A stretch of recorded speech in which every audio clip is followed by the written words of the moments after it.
নমস্কাৰ মুহূৰ্তলৈ হিসুৱা অতি গুৰুত্বপূৰ্ণ খবৰ সকলোৱে নাপায় নিযুত মইনা আঁচনিৰ ধন আৰু এই সন্দৰ্ভত এতিয়া ৰাজ্য চৰকাৰে কেইবাটাও কঠোৰ নিয়ম বান্ধি দিছে আমি গ্ৰাফিক্সৰ জৰিয়তে সবিশেষ জনাই যোৱাৰ চেষ্টা কৰিছো কিয়নো কোনে নাপায় নিযুত মইনা আঁচনিৰ ধন তাক লৈ বিগত সময়সমূহত বহু চৰ্চা আৰম্ভ হৈছিল কিন্তু এতিয়া ৰাজ্য চৰকাৰে এই সন্দৰ্ভত বহুকেইটা নিয়ম বান্ধি দিছে সেইকেইটা উল্লেখ কৰিব বিচাৰিছো যেহেতু ৰাজ্য চৰকাৰে বান্ধি দিছে কেইবাটাও নিয়ম বিয়াত বহিলে লাভ নকৰিব নিযুত মইনা আঁচনিৰ ধন বিয়াত বহিলে কোনো ছাত্ৰীয়ে লাভ নকৰিব স্কুটি পোৱা ছাত্ৰীয়েও নাপাব নিযুত মইনা আঁচনিৰ ধন বিদ্যালয়ত ৭৫% উপস্থিত থাকিব লাগিব ছাত্ৰীসকল আৰু তেতিয়াহে নিযুত মইনা আঁচনিৰ ধন লাভ কৰিব ছাত্ৰীসকলে আমি জনাই যোৱাৰ চেষ্টা কৰিছো ৰাজ্য চৰকাৰে কেইবাটাও নিয়ম বান্ধি দিছে বিয়াত বহিলে ছাত্ৰীসকলে লাভ নকৰিব নিযুত মইনা আঁচনিৰ ধন স্কুটি পোৱা ছাত্ৰীয়েও নাপাব নিযুত মইনা আঁচনিৰ ধন সমান্তৰালকৈ বিদ্যালয়ত ৭৫% উপস্থিত থাকিব লাগিব ছাত্ৰীসকল উচ্চতৰ মাধ্যমিক উত্তীৰ্ণ হৈ যিসকল ছাত্ৰীয়ে বিয়াত বহিছে সেই বিয়াত বহা ছাত্ৰীসকলে নাপাব উচ্চতৰ মাধ্যমিক উত্তীৰ্ণ হৈ স্কুটি পোৱা ছাত্ৰীও হ'ব ইয়াৰ পৰা বঞ্চিত আৰু বৰ্তমানৰ উচ্চতৰ মাধ্যমিকৰ দ্বিতীয় বৰ্ষৰ ছাত্ৰীয়ে ধন নাপাব আমি জনাই যোৱাৰ চেষ্টা কৰিছো যিসকল ছাত্ৰী ইতিমধ্যে উচ্চতৰ মাধ্যমিকৰ দ্বিতীয় বৰ্ষত অধ্যয়নৰত সেই ছাত্ৰীসকলে নিযুত মইনা আঁচনিৰ ধন লাভ নকৰে কোনে লাভ নকৰে নিযুত মইনা আঁচনিৰ ধন এই সন্দৰ্ভত বহু চৰ্চা আৰম্ভ হৈছিল কিন্তু এতিয়া ৰাজ্য চৰকাৰে এই সন্দৰ্ভত বহুকেইটা কঠোৰ নিয়ম বান্ধি দিছে উল্লেখ কৰা হৈছে যে বিয়াত বহিলে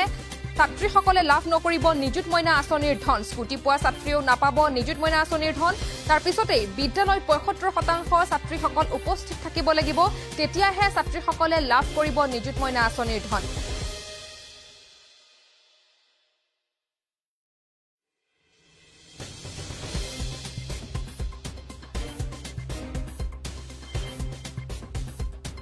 ছোৱালীজনীয়ে এটা পাৰ্চেন্টেজ এটেন্ডেন্স সদায় লাগিব আমি তাক ধৰি দিম যেটো কলেজত সাধাৰণতে এটো এটেন্ডেন্স লাগে পৰীক্ষা দিবৰ কাৰণেও আৰু ছোৱালীজনীৰ কোনো ধৰণৰ character or criminal activities involved হব নালাগিব এই দুটাই সৰু এটা কথা যে তাত এটা ক্যাৰেক্টাৰ সাৰ্টিফিকেট যে ছোৱালীজনী কোনো ধৰণৰ অবিদ্যায়তনিক কামত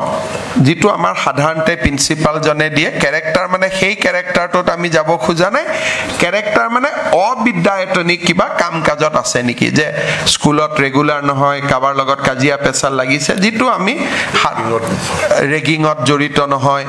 এই যিবিলাক এজন ষ্টুডেন্টৰ ক্যাৰেক্টাৰ ব্যক্তিৰ ক্যাৰেক্টাৰ নহয় যেটো ছাত্ৰ জীৱনৰ ক্যাৰেক্টাৰ সেই ক্যাৰেক্টাৰটো আমি মেইনটেইন কৰিছো নাই ক্যাৰেক্টাৰ এজ এ ষ্টুডেন্ট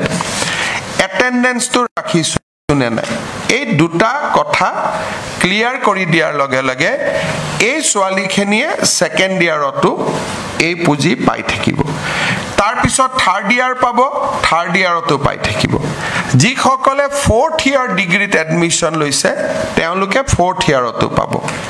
আৰু যিসকল আজি উচ্চতৰ মাধ্যমিক দ্বিতীয় বৰ্ষত আছে এই বছৰ তেওঁলোকে নাপাব অহা বছৰ ডিগ্ৰীত নাম লগোৱাৰ লগে লগে তেওঁলোকেও এই আঁচনি পোৱা আৰম্ভ হ'ব উচ্চতৰ মাধ্যমিক আৰু ডিগ্ৰীত বিবাহিত ছোৱালীয়ে এই আঁচনিটোৰ সুবিধা নাপাব কাৰণ এই গোটেই আঁচনিটো হ'ল বাল্য বিবাহৰ বিৰুদ্ধে গতিকে ডিগ্ৰী 3rd ইয়াৰলৈকে বা 4th ইয়াৰলৈকে অবিবাহিত হৈ থকাটো এই আঁচনিখনৰ ধন নিৰন্তৰভাৱে পাই থকাৰ এটা প্ৰাথমিক চৰ্ত যিকোনো খবৰৰ বাবে যোগাযোগ কৰক